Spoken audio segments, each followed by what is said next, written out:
À la une de l'actualité, ouverture ce matin à Ouagadougou du deuxième forum de la Ligue africaine des web activistes et blogueurs pour la démocratie. Plus de 200 jeunes lanceurs d'alerte de 40 pays d'Afrique sont réunis pour ce forum qui traite de démocratie et numérique en Afrique en rapport au mécanisme de collaboration entre gouvernements et acteurs de la société civile.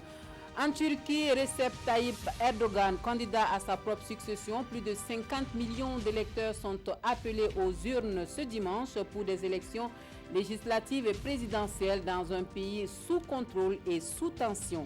Bonjour, merci de suivre les actualités de la mi-journée sur la télévision du Burkina. Un excellent appétit à vous qui êtes à table.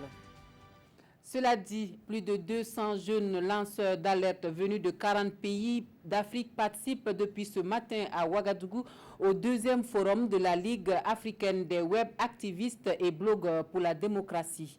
La rencontre se veut un cadre de sensibilisation et de formation pour rendre facile les conditions de travail des activistes en Afrique, d'où le thème qui met en rapport la démocratie numérique avec le mécanisme de collaboration entre gouvernements et acteurs de la société civile. L'ouverture du sommet est présidée par le chef de l'État burkinabé Roch-Marc Christian Kaboré. On suit cela avec Urbain Benito Sommet et Draman Guéné.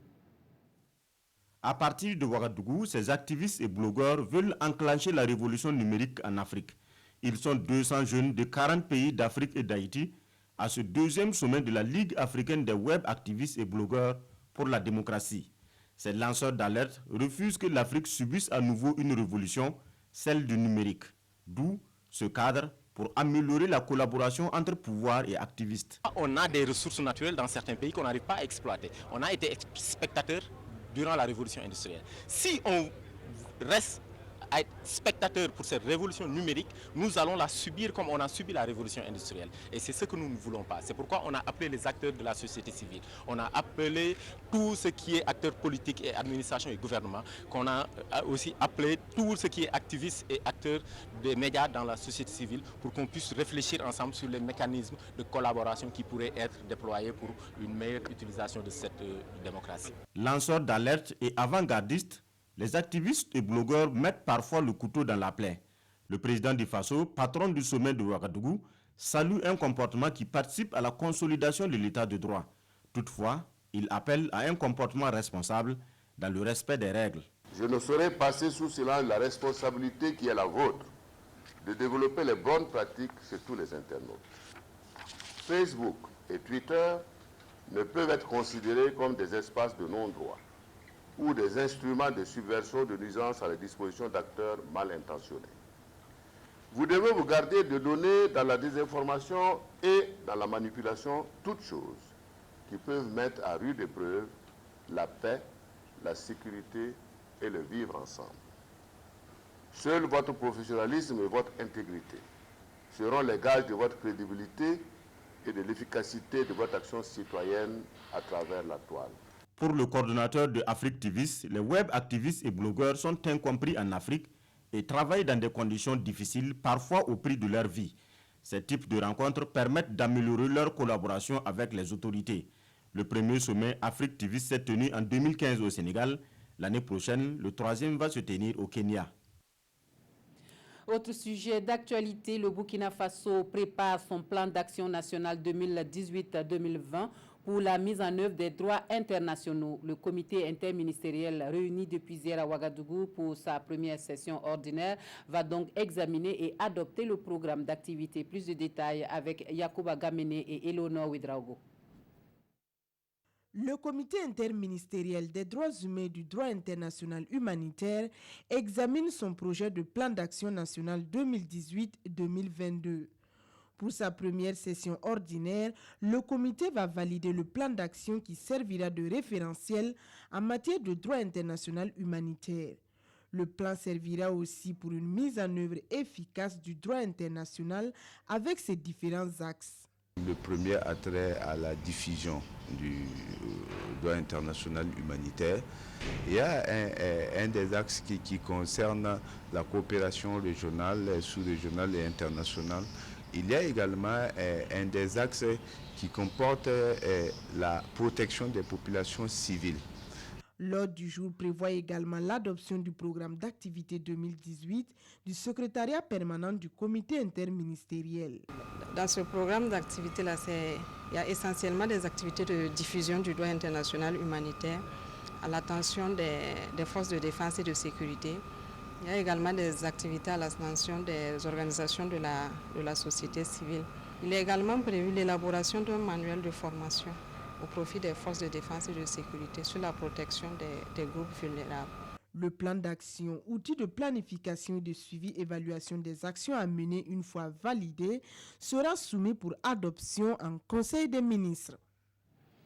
Il s'agit bien là du plan d'action national 2018-2022 pour la mise en œuvre des droits internationaux. Autre point de l'actualité, les départements en charge du monde rural se dotent d'un outil qui devrait faciliter la conduite du processus de mise en œuvre du budget programme. Il s'agit d'un logiciel conçu au Burkina Faso avec l'appui du Royaume du Danemark. Le lancement du logiciel est couplé de remises d'attestations à 300 acteurs formés et chargés de la mise en œuvre de l'approche programme. Plus de détails avec Jean Zongo et Sanoua Christine Koulibaly. À cette assistance sont expliquées les fonctionnalités et les possibilités qu'offre le logiciel de préparation et de suivi du budget programme du secteur rural. Un outil mis à la disposition des 3 départements en charge du monde rural pour une plus grande efficacité et efficience dans l'utilisation des ressources financières. En concevant un tel logiciel, nous pouvons faire la programmation, faire l'exécution de nos activités avec un suivi régulier de toutes ces activités et aussi dans le suivi budgétaire que dans la réalisation sur le terrain et pouvoir à tout moment dans le suivi dégager les excédents, faire en sorte que dans le suivi nous puissions corriger à tout moment les faiblesses de la gestion. Premier du genre dans l'espace UEMOA, ce logiciel est le fruit d'une expertise locale sur financement du Royaume du Danemark. Je pense que c'est un très grand atout qu'ils ont pu faire ça parce que quand c'est développé à la maison, on peut dire, ça peut prendre toutes les choses en compte, toutes les spécificités du 3 ministères en compte qui peut assurer qu'on peut avoir une bonne utilisation. Pour une utilisation optimale du logiciel et une harmonisation des pratiques, plus de 300 acteurs au niveau central et régional ont été formés. L'Union économique et monétaire ouest-africaine en quête de stratégies efficaces pour améliorer les recettes fiscales de ses pays membres. Un séminaire se tient à Ouagadougou, à l'issue duquel l'on devrait avoir des mesures concrètes pour mobiliser davantage de ressources financières. On voit cela avec Moussa Ouedraogo et Nathalie Savadougou. Les membres de l'Union économique et monétaire ouest-africaine, UEMOA, réunis à Ouagadougou. Ensemble, ils réfléchissent pour trouver des voies et moyens afin d'améliorer le rendement de la fiscalité intérieure des États membres. Au sortir de ce séminaire, nous aurons un plan d'action avec des mesures concrètes, exploitables au niveau des États pour mobiliser plus de ressources. Nous avons un niveau de pression fiscale qui est relativement faible, malgré que l'UEMOA soit l'une des zones les plus intégrées du point de vue fiscal au monde. L'objectif est d'augmenter la fiscalité qui est de 16% à une norme communautaire de 20% dans de meilleurs délais. Cette mobilisation des ressources devrait normalement être optimum pour que nous puissions réussir donc tous les défis qui ont été présentés et que nous puissions assurer un financement efficace donc du développement. Voilà pourquoi nous disons donc que les recommandations de ce séminaire vont permettre aux administrations douanières et aux administrations fiscales de pouvoir avancer beaucoup plus dans la mobilisation des recettes. Selon les participants à ce séminaire, des mesures et actions seront menées au plan national et communautaire pour satisfaire les critères du pacte de convergence de l'Union à l'horizon 2019. Le contrôle citoyen, notamment le contrôle de la mise en œuvre de la politique de gratuité des soins de santé et de protection sociale est au cœur du projet lancé par le secrétariat permanent des ONG à Ouagadougou hier 21 juin. Le projet, qui va durer 3 ans, sera exécuté dans 6 régions et connaîtra la participation des acteurs de santé. Ces résultats devraient guider davantage la politique gouvernementale d'appui aux groupes vulnérables. Issa Kafando, Vincent Kiendrebego. Contrôler la mise en œuvre de la politique de gratuité des soins et de protection sociale dans 6 régions du Burkina Faso, telle est la mission que s'attribue le SPONG, le secrétariat permanent des ONG. Et à travers ce contrôle citoyen, le SPONG entend soutenir l'État dans l'atteinte de ses objectifs, à savoir permettre aux personnes vulnérables d'accéder aux services sociaux de base. À travers le SPONG, c'est pour accompagner le gouvernement et le ministère de la Santé pour assurer une mise en œuvre efficace de cette politique et s'assurer que les couches les plus vulnérables bénéficient, n'est-ce pas, de cette mesure de gratuité. Ce projet fera la participation de plusieurs acteurs du domaine de la santé. Les résultats de cette activité seront mis à la disposition de l'État pour lui permettre de corriger d'éventuels manquements. On va procéder à un renforcement des compétences des différents acteurs pour comprendre l'esprit de la gratuité engagée par le gouvernement, pouvoir aller sur le terrain, voir comment se met en œuvre cette politique-là, éventuellement détecter les failles, mais aussi les forces dans la mise en œuvre. Nous souhaitons que, effectivement, les actions qu'ils vont mener, les acquis qu'ils vont mener dans ce projet-là, que ça puisse être reversé au niveau du bilan de la mise en œuvre de notre politique nationale de protection sociale. La mise en œuvre de ce projet prendra 3 ans et les régions concernées sont le centre-nord, le Sahel, l'Est, le centre-Est, le centre-Ouest et le centre-Sud. Et s'il y a une maladie dont la gratuité du dépistage ne fait aucun débat au Burkina Faso, c'est bien le cancer du col de l'utérus. Une campagne de dépistage de masse se déroule en ce moment à Tenkodogo. Une mobilisation des femmes à l'appel de l'association Stop Cancer du col de l'utérus avec le soutien financier de l'ONG JPIEGO. C'est l'occasion pour les femmes des localités les plus reculées de se faire dépister pour prévenir le mal qui fait de nombreuses victimes chaque année. Reportage Moussa Ouedraogo Nyarkiteda. Toutes les femmes peuvent avoir le cancer du col de l'utérus. Cette phrase du professeur Jean Lankwandé justifie aisément la mobilisation de ce 21 juin à Tenkodogo. Adolescentes, femmes adultes et âgées, issues de toutes les couches sociales, sont là pour le dépistage du cancer du col de l'utérus. Il y a beaucoup de femmes qui ne connaissent même pas ce que c'est que le cancer du col de l'utérus. C'est une bonne initiative pour nous, comme c'est devenu comme une épidémie qui tue beaucoup de femmes. Pour cela, les femmes du centre-Est peuvent compter sur leurs frères et sœurs ressortissants de la localité. Étant du corps ou pas, ils ont conjugué ensemble leur énergie pour cette opération de dépistage de masse. Seulement 2 femmes sur 10 atteintes du cancer du col de l'utérus peuvent être sauvées. Tous sont donc convaincus, mieux vaut prévenir que guérir. Le dépistage aujourd'hui va s'intéresser au cancer du col, va également consister à former l'équipe locale pour prendre la relève quand nous serons partis et également donner des conseils aux femmes pour prévenir le cancer du col. Pour l'instant, les personnes déclarées malades à l'issue de ce dépistage bénéficieront d'un début de prise en charge sur place dans ce cas par l'association Stop Cancer du col de l'utérus. Cela grâce à l'appui financier de l'ONG américaine JPIEGO. Lorsque nous trouvons une lésion précancéreuse, c'est-à-dire une lésion qui peut évoluer dans 10-15 ans vers un cancer du col, nous la traitons sur place. Et lorsque les lésions sont très avancées, on fait une petite chirurgie qu'on appelle la conisation. Pour ces premiers jours, près de 1000 femmes passent devant l'équipe médicale. Après Tenkodogo, l'association se rendra à Bissiga et à Mouaga, toujours dans la région du centre-Est.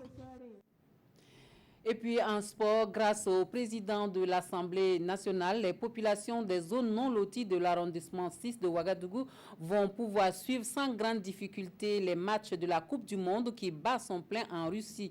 Le chef du Parlement burkinabé Alassane Bala Sakandé met à la disposition des habitants de ces zones du matériel de projection télé. On suit la remise avec Konsoun Koulibaly et Abdoulaye Kabouré. Du matériel de projection télé composé de groupes électrogènes, des décodeurs, des projecteurs, des panneaux de projection et accessoires, et plus 100 000 francs CFA, respectivement pour les habitants des zones non loties, des arrondissements 4, 9, 8 3, 7 et 11 de Ouagadougou. Le geste est du président de l'Assemblée nationale, ici représenté par une délégation conduite par son directeur de cabinet, Bruno Dipama, qui s'est déplacé en ces lieux. L'objectif est de permettre à ces populations de suivre le mondial qui bat son plein en Russie avec plus de commodité. Et le président de l'Assemblée nationale est préoccupé par la situation des plus démunis. C'est pour ça qu'il a pensé que doter les zones non loties de chaque arrondissement d'équipement, d'un dispositif de projection serait une bonne chose pour que les gens puissent suivre le mondial en toute convivialité. Les bénéficiaires ont exprimé toute leur gratitude aux donateurs. Dans les zones d'habitation spontanée, qu'on appelle communément les non-lotis, il n'y a pas d'électricité. Donc ce n'est pas tout le monde qui a accès à ces postes téléviseurs en ce moment où l'on célèbre la fête du football en Russie. C'était une occasion pour le représentant du donateur de relever aux populations l'intérêt à collaborer avec les forces de défense et de sécurité pour dénoncer toute personne suspecte afin de contrer les actes liés à l'insécurité et au terrorisme. Un mot de culture et nous nous rendons à Bobo Dioulasso pour un moment de détente avec les enfants à travers Fitini Show spécial Ramadan. Fitini Show qui sera pour le prochain rendez-vous de ce cadre de divertissement, Fitini Show international pour ouvrir la compétition à d'autres pays de la sous-région. Un avant-goût est donné au Théâtre de l'Amitié à Sia le 17 juin dernier. Biludou Bazongo, Amadou Lougué. L'ambiance est au rendez-vous. Ici au Théâtre de l'Amitié de Bobo Dioulasso, prestation d'artistes, défilé de mode, sketch, présentation du potentiel culturel de la région.